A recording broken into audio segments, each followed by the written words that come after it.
नमस्कार दोस्तों, बहुत-बहुत स्वागत करता हूँ मैं आपका मेरे चैनल पर।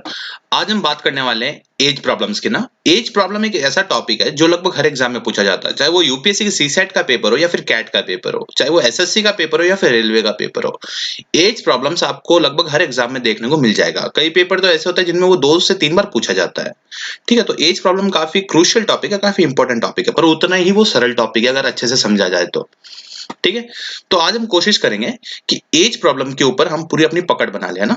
और मैं आपको इतने आसान तरीके से ऐज प्रॉब्लम सिखाऊँगा कि आप लगभग 1 मिनट के अंदर, है ना? 1 मिनट के अंदर चाहे कितना ही मुश्किल सवाल हो, 1 मिनट मैं मतलब ऊपरी हिस्सा मान के चल रहा हूँ, आधे मिनट में तो आप कर ही दोगे, है ना? 1 मिनट में मान के चलता हूँ कि 1 मिनट के अंदर तो आप मुश्किल से मुश्किल सवाल भी कर दोगे, ठीक है? तो हम आज ऐज प्रॉब्लम की बात करते हैं। तो ऐज प्रॉब्लम की बात करने से पहले हमें एक बार रेशियो का ओवरव्यू लेना पड़ेगा ना। तो रेशियो पहले हम देखते हैं, ठीक है? तो रेशियो रेशियो क्या होता है? ऊपर आपने पढ़ लिया होगा ना इतनी देर में कि comparison between two like quantities.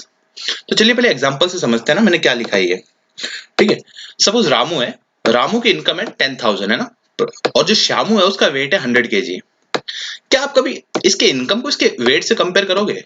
क्या आप कभी ऐसा करोगे 10,000 डिवाइड बाय 100, मतलब इसका वेट अगर 1 है तो रामू की इनकम 100 है? ऐसा कुछ नहीं है ना, ये फालतू की बात है, बकवास है ना? ऐसा कभी नहीं होता है। लेकिन एक तरफ है हमारा गोलू, है ना, और एक तरफ है हमारी गोली। कौन सी गोली? जीरा गोली, है ना? तो गोलू और गोली में हम कंपेयर कर सकते हैं। क्यों? क्योंकि यहाँ बात दोनों के वेट की हो रही है ना। सपोज गोलू का वेट है 150 kg और गोली का वेट है 50 kg, ठीक है? तो हम इन दोनों को कंपेयर कर सकते हैं। 150 डिवाइड बाय 50 कर देंगे ना, या फिर 150:50 हम बोलते हैं ना। तो ये जो निकल के आता है ये आता है डिवाइड करने में 3:1, है ना? यानी कि अगर गोली का वेट 1 है तो गोलू का वेट 3 है। तो ये कंपेरेबल क्वांटिटी है। क्यों? क्योंकि दोनों सेम क्वांटिटी है, वेट, है ना?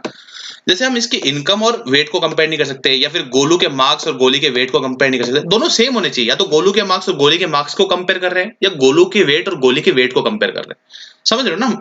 कि दोनों जो क्वांटिटी है वो सेम होनी चाहिए रेशियो में ना। चलिए आगे बढ़ते हैं। If ratio between two person salary is 7:5, है ना? इस लाइन का मतलब क्या हुआ? इस लाइन में कहा गया है कि जो रेशियो है ना दो लोगों की सैलरी का, वो 7:5 है। तो इससे हम क्या समझे? ठीक है, ये दो लोग हैं, है ना? इसकी कुछ सैलरी है और इसकी कुछ सैलरी है ना। आप बस सैलरी पे ध्यान दीजिए ना, सैलरी पे ध्यान दीजिए, थोबड़े पे ध्यान मत दीजिए ना, थोबड़े मत देखिए। तो इससे हम क्या समझते हैं? Salary of first person is multiple of 7, है ना? जो पहले आदमी की सैलरी होगी ना वो मल्टीपल ऑफ 7 होगी। मतलब 49,000, है ना, 35,000 या 3500 रुपए, मतलब ऐसा नंबर होगा जो 7 से डिवाइड होता हो ना।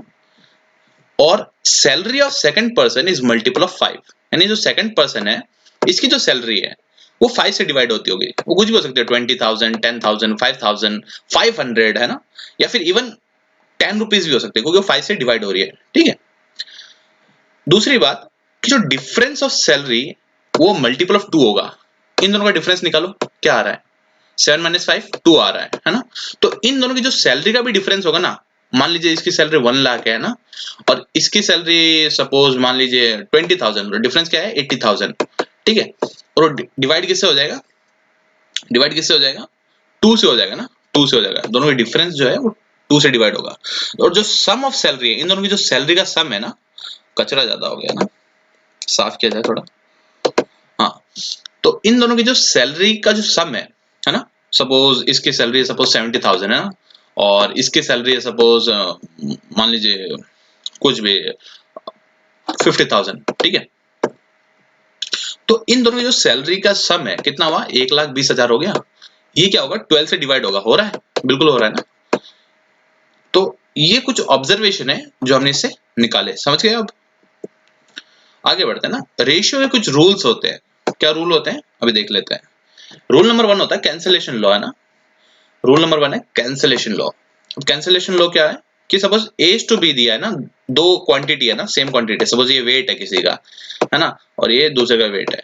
तो ये निकल के आया 16:4। सपोज किसी का वेट है 4 kg किसी आइटम का, और दूसरे आइटम का वेट है 16 kg। ठीक है, तो इसको हम ऐसे नहीं छोड़ देंगे, इसको हम क्या करेंगे? एकदम सिंप्लीफाइड फॉर्म में लिखेंगे। ठीक है, तो हम इसको छोटा कर देंगे काट के ना, 4 1 जर और 4 4 जर।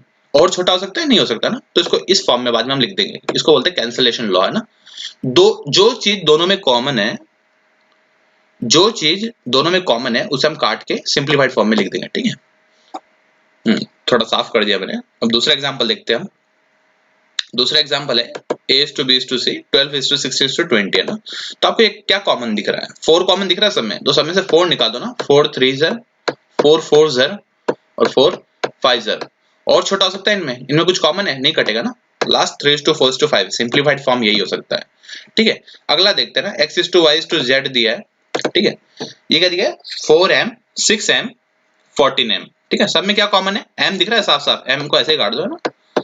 अब ये छोटा हो गया, और थोड़ा इसमें काट सकते हैं ना। 2 से जाएगा, 2 2 ज़र 4, 2 3 ज़र 6 और 2 7 ज़र। तो इसका फाइनल सिंप्लीफाइड फॉर्म जो है वो है 2 is to 3 is to 7। ठीक है, तो कैंसिलेशन लो जो है आपको समझ में आया? इसको हमेशा छोटा करके लिखना ना, सिंप्लीफाइड फॉर्म में लिखना, वही बेस्ट रहता है। इसका मतलब ये नहीं कि आपने अगर 16 is to 4 लिखा है तो गलत है, गलत नहीं है, है ना।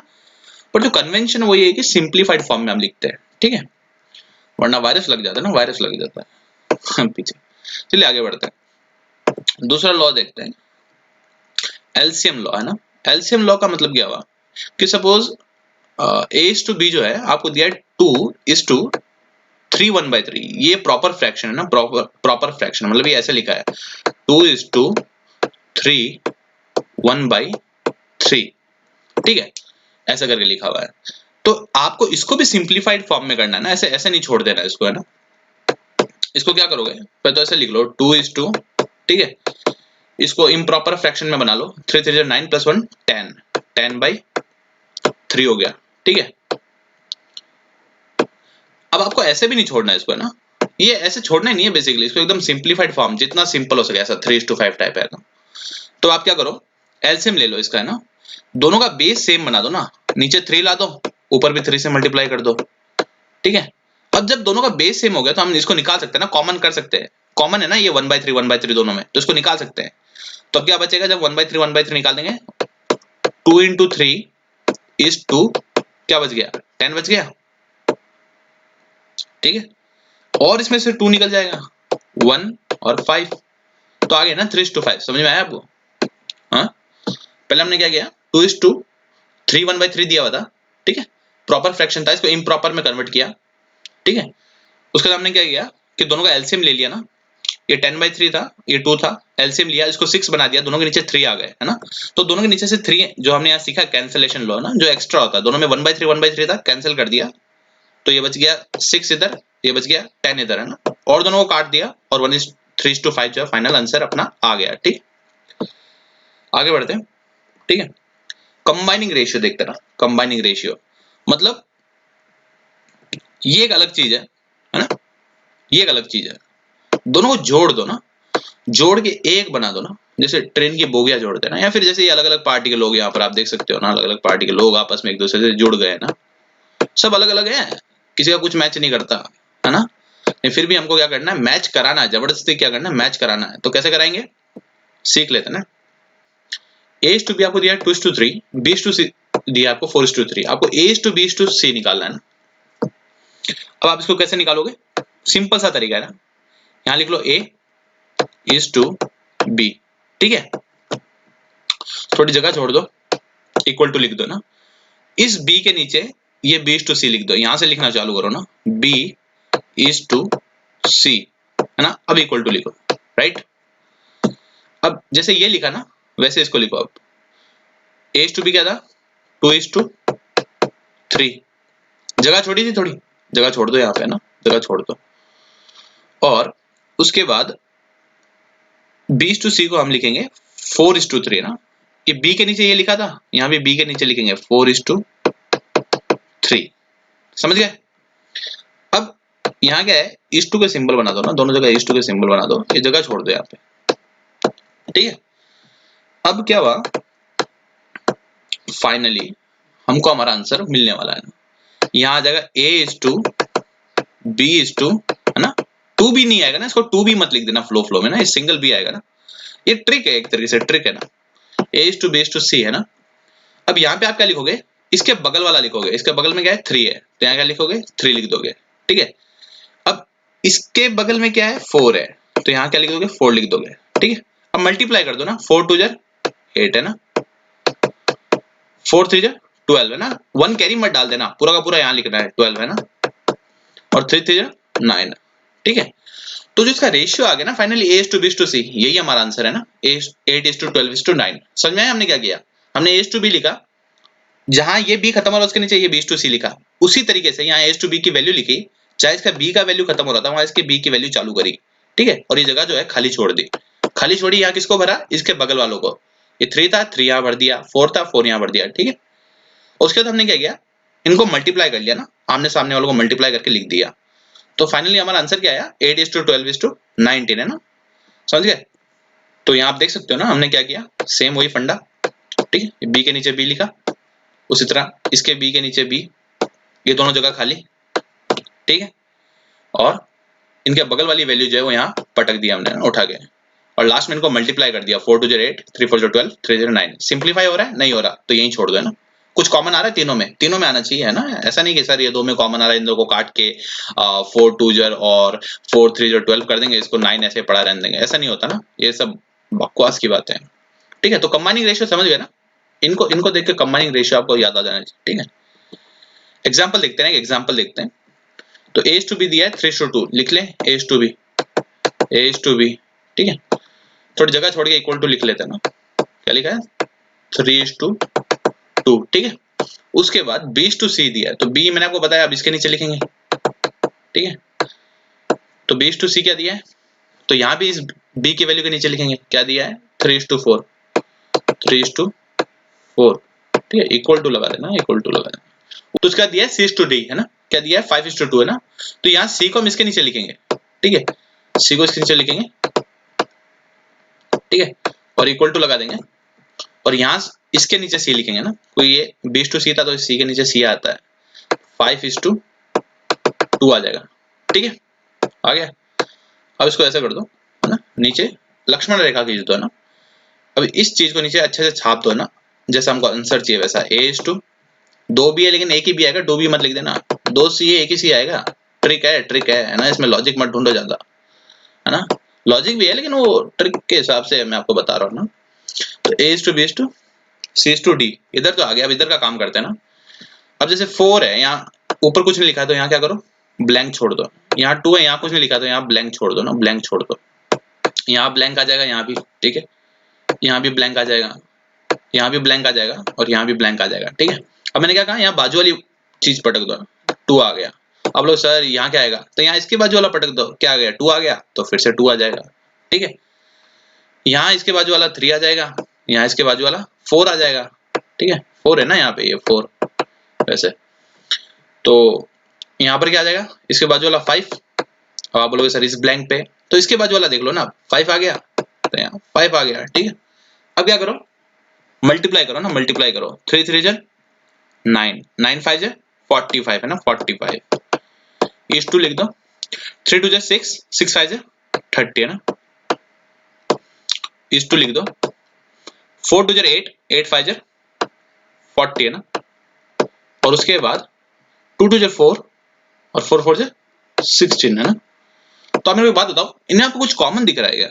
कुछ भी कॉमन नहीं है यार, कॉमन कुछ भी नहीं है ना। तो फाइनल आंसर जो है आपका वो यही होगा, 45:30:40:16। तो ये आपका आंसर आ गया है। अब आगे बढ़ते हैं ना। अब मुझे लगता है अब हम एलिजिबल है कि हम अब एज प्रॉब्लम्स को सॉल्व कर सके ना। अब हम पूरी तरह से महारथी बन चुके हैं ना रेशियोज में ना, एज प्रॉब्लम सॉल्व करने के लिए। तो अब आगे बढ़ते हैं ना। तो आप देख सकते हो यहाँ आंसर हमारा जो है वो मैच कर रहा है ना, 45:30:40:16, है ना। अब आगे बढ़ते हैं। अब मुझे लगता है कि अब हम बिल्कुल, है ना, तैयार है एज प्रॉब्लम्स पे हमला करने के लिए ना। आगे बढ़ते हैं। एज प्रॉब्लम ना, एज प्रॉब्लम, हाँ वैसे ये हमारी एज प्रॉब्लम नहीं है ना, बिल्कुल भी एज प्रॉब्लम हमारी ये नहीं है ना, हमें इसको सॉल्व नहीं करना, ये सॉल्व है ऑलरेडी, है ना। सो एज प्रॉब्लम पे बढ़ने से पहले ये आपने कोट पढ़ा है क्या कहीं, age is just a number, है। मुझे लगता है ना कि ये कोट जो है हर जगह रिलेवेंट नहीं होता ना, क्योंकि आप अगर देखो तो आपको मालूम पड़ेगा कि हमारे कुछ मेहनती बच्चे ना कई बार गवर्नमेंट एग्जाम्स को इस एज की वजह से नहीं दे पाते हैं ना, तो उन्हें काफी अफसोस रहता है इस बात का ना। उनके लिए age is not just a number, it's basically like a Thanos, okay. क्योंकि ये क्या करते हैं कि पूरी की पूरी जिंदगी खराब कर देता है ना एज। कई कोई आप जानते हो, कई केस ऐसे होते हैं कि जैसे एग्जाम डेट से जस्ट 3-4 दिन पहले उनकी जो एज की वजह से जो एलिजिबिलिटी है वो खत्म हो जाती है और वो एग्जाम चांस नहीं ले पाते। तो उनके लिए age is not just a number, it's basically turning point of their career है ना, पूरा का पूरा ऐसा नहीं कहता उनका लाइफ, उनकी जो लाइफ, मैं ऐसा नहीं कहता कि उनकी पूरी लाइफ खराब हो जाती है, लेकिन एक टर्निंग पॉइंट आ जाता है, वो कुछ और करने वाले थे और कुछ और हो जाता है। ठीक है, तो age is basically is just a number, ये हर जगह रिलेवेंट नहीं होता मेरे हिसाब से।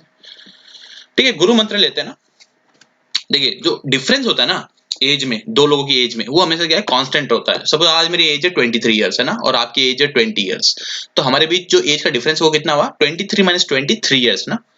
तो यही एज का डिफरेंस आज से 50 साल बाद भी बना रहेगा। ठीक है, मान लीजिए मैं कभी 70 साल का हो जाऊं तो आपकी एज 67 रहेगी ना, हमारी एज का जो डिफरेंस है वो 3 इयर्स ही रहने वाला है। ठीक है, हर हाल में है ना। तो आगे देखते हैं, to calculate the future age we have to add the number of years in our present age. देखिए अगर हमें हमारे फ्यूचर की एज निकालनी है ना, कि आज से 10 साल बाद मेरी एज क्या होगी, तो अगर आज मेरी एज 23 है तो मैं क्या करूंगा, उसमें ऐड कर दूंगा ना, प्लस 10 कर दूंगा, तो मेरी फ्यूचर की एज आ जाएगी 33 इयर्स है ना। और अगर मुझे आज से 10 साल पहले की एज निकालनी है, to calculate past age we have to subtract the number of years. Okay, आज से 10 साल पहले मेरी एज क्या थी, 23 माइनस 10, 13 इयर्स है ना, 13 इयर्स। ठीक है, समझ गए। सबसे इंपॉर्टेंट इस चीज को याद रखना है कि difference in age of two particular person is always constant ना, डिफरेंस हमेशा सेम रहेगा। ऐसा नहीं कि मैं बहुत तेजी से बढ़ रहा हूं तो हमारे एज की जो डिफरेंस है वो बढ़ जाएगी, ऐसा नहीं है ना। ठीक है, समझ आया, आगे बढ़ते हैं। तो चलिए एग्जांपल देखते हैं ना, यहाँ पर दिया है age of two person are in the ratio 8:9। दो लोग हैं, उनकी एज का रेशियो क्या है, 8:9 है ना। दो लोग लिख लेते हैं, ए और बी है सपोज है ना, उनकी एज का जो रेशियो है वो दिया है 8:9 दिया है ना।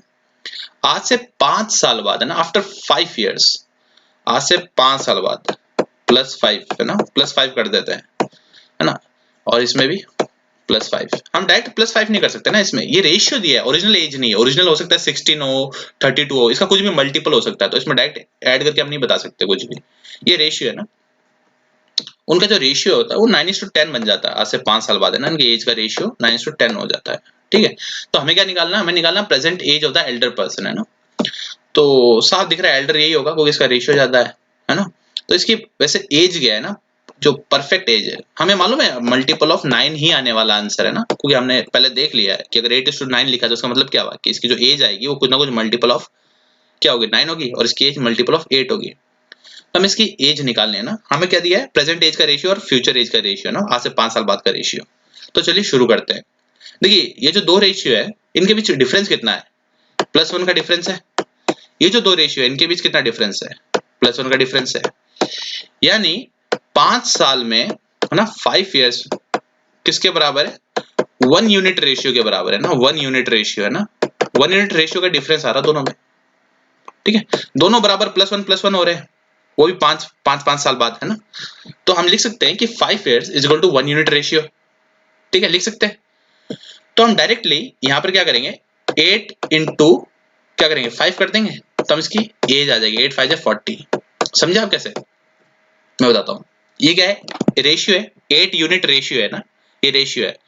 तो अगर इसको आपको परफेक्ट ईयर में कन्वर्ट करना है, 1 यूनिट अगर 5 ईयर के बराबर है तो 8 यूनिट किसके बराबर होगा, 8 इंटू 5 40। 1 यूनिट अगर 5 ईयर्स के बराबर है तो 9 यूनिट किसके बराबर होगा, 9 इंटू 5 दैट इज 45 है ना। तो इसकी प्रेजेंटेज क्या निकल के आ गई, 45। समझे आप, नहीं भी समझे तो आगे एग्जांपल और देखते हैं, उसमें आप समझ जाओगे ना। चलिए आगे बढ़ते हैं। Ratio of present age of two person is 4:7। ठीक है, लिखते हैं इसको, ए और बी। ठीक है, इनकी जो प्रेजेंट एज है इसका रेशियो क्या है, 4:7 है ना, 4:7। आज से 10 साल बाद है ना, 10 साल बाद है ना, आज से 10 साल बाद इनकी जो रेशियो है एज की वो क्या हो जाएगी, 2:3 हो जाएगा ना, 2:3। ठीक है, तो अब हमें क्या कैलकुलेट करना है कि इनका जो सम है ना एजेस का वो निकालना है। तो यहाँ कुछ दिया नहीं है फ्यूचर का प्रेजेंट का, तो मैंने क्या कहा, जब कुछ दिया नहीं होता कब का सम निकालना है, प्रेजेंट, ये जो प्रेजेंट एज चल रही है तब का, या फिर जो फ्यूचर एज होगी तब का। तो जब कुछ दिया ना हो ना तो हमें किसकी बात करनी होती है, प्रेजेंट की बात करनी होती है ना, प्रेजेंट की बात करेंगे तो हम इन दोनों का सम निकाल के उसकी एज निकालनी है ना। तो ये चीज तो हमें शुरू से पता है कि 7 + 4 इन दोनों रेशियोज को जब हम ऐड करेंगे तो क्या आएगा, 11 आएगा। तो ये हमें पक्का पता है कि इनका जो सम आने वाला है ना, जो इनकी एजेस का जो सम आने वाला है वो क्या होगा, मल्टीपल ऑफ 11 होगा। मतलब इनकी एजेस का सम 22 हो सकता है, 33 हो सकता है, 55 हो सकता है, 44 हो सकता है ना। तो चलिए सॉल्व करते हैं इसको ना।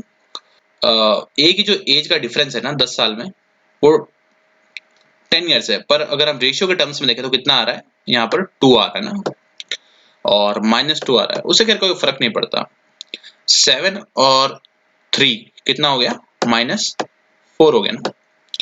तो ये जो चीज है ये सेम होनी चाहिए, जो हमारा जो ट्रिक है उसे लगाने के लिए ये जो चीज है वो सेम होनी चाहिए। आप जानते हो पिछले क्वेश्चन में 1 1 आ रहा था दोनों तरफ है ना, इधर 2 और 4 आ रहा है, तो इसको हमें क्या करना होगा, पहले सेम करना होगा ना।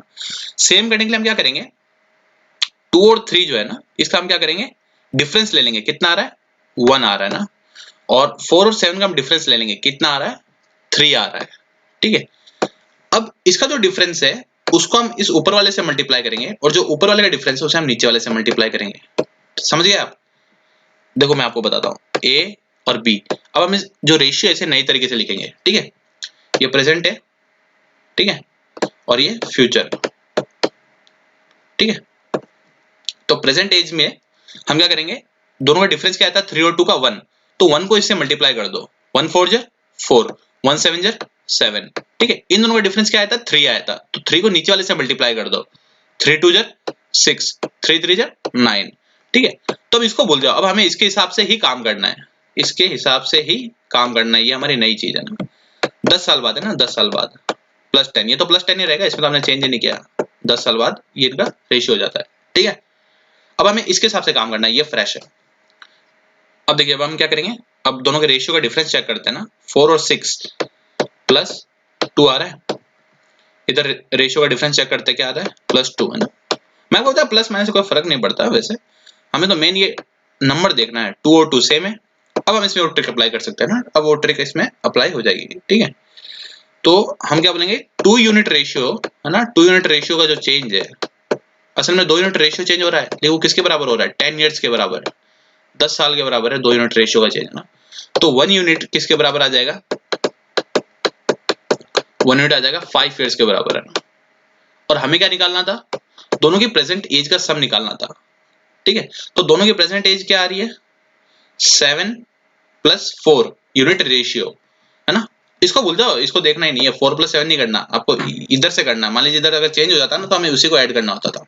ठीक है, 4 और 7। ठीक है, तो कितना हो गया, 11 यूनिट रेशियो, पर हमें तो ईयर्स में चाहिए। ठीक है, तो अगर 1 यूनिट रेशियो 5 ईयर्स के बराबर है, तो 11 यूनिट रेशियो किसके बराबर हो जाएगा, बताइए। बिल्कुल सही, 11 इंटू 5 है ना, 55 ईयर्स के बराबर हो जाएगा, 55 ईयर्स के बराबर। ठीक है, समझ गए आप? तो ये आंसर भी मैच हो रहा है ना, 55 ईयर्स है ना, समझ गए? और नहीं समझा ना तो उसको बैक करके दोबारा देखो आप, है ना, मैंने एक एक चीज को अच्छे से समझाया है। ठीक है, आगे बढ़ते हैं।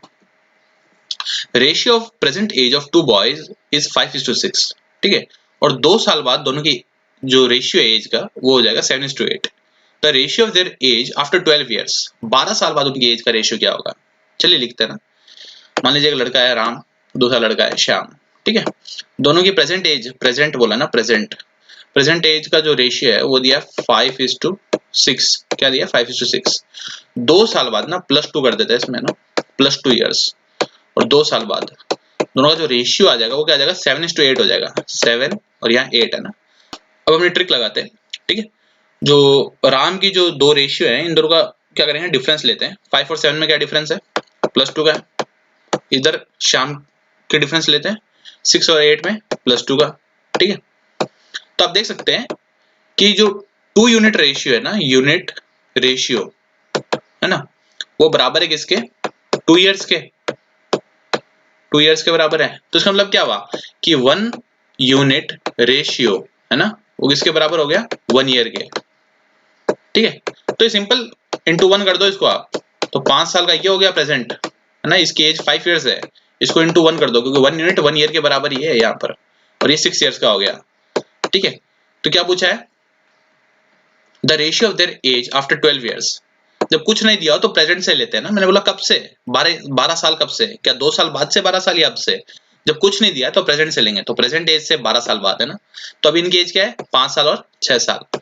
तो 5 में 12 जोड़िए कितना होता है, 17 साल, और 6 में 12 जोड़िए 18 साल है ना। तो 17:18 जो है इनका एज का रेशियो आ जाएगा आज से 12 साल बाद। आंसर 17:18। समझ गए? आगे बढ़ते हैं ना। देखिए हैंडराइटिंग जो है थोड़ी थोड़ी नहीं बहुत ज्यादा खराब हो रही है ना, लेकिन मैं बोल रहा हूँ तो उससे आप अपनी कॉपी में सही लिख लेना ना। और कुछ समझ ना आए तो आप कमेंट करके मुझसे पूछ सकते हैं ना, मैं आपको बिल्कुल गाइड कर दूंगा ना, एकदम फोटो खींच के इसके आंसर आपको अपलोड कर दूंगा। ठीक है, ठीक है, आगे बात करते हैं। ठीक है, आगे बात करते हैं, नया क्वेश्चन देखते हैं। Ramesh was 9 times older than me 16 years ago. 16 साल पहले रमेश जो था मुझसे 9 गुना बड़ा था, यानी अगर मेरी एज अगर 1 है तो रमेश की क्या थी, 9 थी। लिख लेते हैं ना इस चीज को, मी, और यहाँ लिख लेता हूँ मैं रमेश, है ना। और 16 साल पहले ना, मतलब मान लीजिए अगर यहाँ आज प्रेजेंट वैल्यू है ना, और ये यहाँ पे पास्ट है ना, पास्ट, ठीक है। तो आज से -16 ईयर्स पहले है ना, मैंने आपको बताया माइनस प्लस का कोई फर्क नहीं पड़ता है ना, ये तो बस समझने के लिए है। -16, अगर मेरी एज 1 थी तो रमेश की एज क्या थी, 9 थी, है ना। 9 टाइम्स था मुझसे, है ना, ठीक है। He would be 3 times of my age 8 years from now, मतलब आज से 8 साल बाद, यानी प्रेजेंट से 8 साल बाद प्लस 8 ईयर्स फ्रॉम नाउ, है ना। आज से 8 साल बाद जो उसकी एज होगी, है ना, वो क्या होगी, वो मुझसे 3 गुना होगी। अगर मेरी एज 1 है तो इसकी एज 3 होगी। तो इसको आप माइनस प्लस को छोड़ो, आप तो इसको ऐसे पूरे की तरह देखो, कितने साल का गैप हो गया, 24 ईयर्स का गैप हो गया ना, 24 ईयर्स का। इधर भी कितना हो गया, 24 ईयर्स का गैप हो गया। तो लगाते हैं, अपने ट्रिक लगाते हैं ना। तो ये जो डिफरेंस हो जाएगा रेशियो का, क्या हो जाएगा, 0 हो जाएगा। और यहाँ जो डिफरेंस आ जाएगा, क्या आ जाएगा, 6 आ जाएगा। ओहो, आप समझ सकते हो ना, जब ये डिफरेंस सेम नहीं आता तो हम आगे नहीं बढ़ सकते। अब हमें क्या करना होगा कि इन दोनों का जो डिफरेंस आएगा, क्या आ रहा है, 2, उस 2 को हमें यहां मल्टीप्लाई करना पड़ेगा, है ना। और इन दोनों का जो डिफरेंस आ रहा है, क्या आ रहा है, 8, है ना, उसे हमें नीचे मल्टीप्लाई करना पड़ेगा। ठीक है, फिर हम इसको सॉल्व करते हैं जैसे हमने पिछले क्वेश्चन में किया। तो करते हैं ना, ये मी हो गया और ये रमेश हो गया ना। तो जब 2 को आप ऊपर मल्टीप्लाई करोगे तो 2 1 2 आ जाएगा और 2 9 18 आ जाएगा ना, बहुत ही सरलता से 18 आ जाएगा। ठीक है, और 8 1 8 आ जाएगा, 8 3 क्या आ जाएगा, 24 आ जाएगा। ठीक है, गैप कितने इयर्स का है, 24 इयर्स का है ना, 24 इयर्स का इसमें गैप है। रेशियो का डिफरेंस चेक कर लेते हैं, 2 और 8 में कितना आ रहा है, +6 का डिफरेंस आ रहा है। ठीक है, 18 और 24 में +6 का आ रहा है, मैच हो गया। अब हम हमारी ट्रिक को अप्लाई कर सकते हैं। तो 6 यूनिट रेशियो को हम क्या लिखेंगे, 6 यूनिट रेशियो, है ना, किसके बराबर आ रहा है, 24 इयर्स के बराबर आ रहा है, 24 इयर्स के बराबर आ रहा है ना, 4 अच्छे से लिख देता हूं, 24 इयर्स का ना। तो 1 यूनिट रेशियो जो है, 1 यूनिट रेशियो किसके बराबर आएगा, 4 इयर्स के बराबर आएगा ना। तो इसका मतलब ये क्या हुआ कि वो जो एकदम शुरू वाली एज थी ना, एकदम पास्ट वाली, वो मेरी एज कितनी हो जाएगी, 2 into 4, है ना। और जो रमेश की एज होगी वो क्या होगी, 18 into 4, समझ रहे आप। तो ये हो गई 72, ठीक है, और ये हो गया 8, है ना। बेटर फिट मामला, मेरी एज अगर 8 है तो 8 के 9 टाइम्स क्या होती है, 72 हो रहा है ना, 1:9 वाला फंडा। अब पूछा गया लास्ट में, what was the ratio of my age to that of Ramesh 8 years ago, यानी प्रेजेंट से 8 साल पहले ना। तो ये जो डिफरेंस है आप देख सकते हो 16 साल का है, 8 + 8 है ना। तो या तो आप इधर से 8 साल निकाल लो या ऊपर से 8 साल निकाल लो ना। समझ रहे हो मेरी बात, कि आज से 8 साल पहले ना, तो आज से 8 साल पहले यहां कहीं पे पॉइंट आएगा, तो अब यहां से निकल के 8 साल काउंट करो या यहां से निकल के 8 साल काउंट करो, एज तो वही रहनी है। तो क्योंकि हमारे पास ये एज है फिलहाल, है ना, फिलहाल ये एज है, क्या है, 8 है और 72 है। तो यहां से 8 साल बाद क्या एज हो जाएगी, 8 + 8 16 और 72 + 8 80, है ना, ये एज हमारी हो जाएगी। तो यही रिक्वायर्ड आंसर है। इसको हम सिंप्लीफाई कर सकते हैं, सिंप्लीफाई कर सकते हैं, आंसर क्या आ जाएगा, 8 से कट हो जाएगा, तो ये हो जाएगा 2 क्या हो जाएगा, 10, है ना। उसके बाद और कट हो जाएगा, 1:5 आ जाएगा ना, 1:5। तो आप देख सकते हो आंसर हमारा क्या है, 1:5, है ना, मैच हो रहा है। तो अब मैं उम्मीद करता हूं कि आपकी जो एज वाले क्वेश्चंस पे जो पकड़ है वो काफी अच्छी हो गई है ना। और जैसा मैंने आपको बताया, आप आधे से 1 मिनट में कर सकते हो, तो क्या समझाने में टाइम लगता है, लेकिन जब आप करने लगोगे आप तो जानते हो, बस क्या है, बस डिफरेंस लेना है रेशियो का और कंपेयर करना है एज के साथ, है ना, और बस सट सट सट आंसर आ जाएगा। ठीक है, तो अगर आपको ऐसा लगे कि भाई कुछ और क्वेश्चंस की हमें प्रैक्टिस की जरूरत है तो आप मुझे कमेंट में लिखकर बताइए, मैं आपको हो सकेगा तो दोबारा, है ना, एक और वीडियो लेकर के आऊंगा जिसमें क्वेश्चंस की हम और प्रैक्टिस कर लेंगे ना। और ठीक है, फिर आज के लिए इतना बहुत है, थैंक्स फॉर वॉचिंग, है ना। और पढ़ाई करते हैं, चैनल को लाइक करें, कमेंट करें, है ना, सब्सक्राइब करें, और जो सबसे इंपॉर्टेंट है, सबसे इंपॉर्टेंट है वो है इसे शेयर जरूर करें, क्योंकि मेरा मानना है कि नॉलेज शेयर करने से बढ़ती है ना।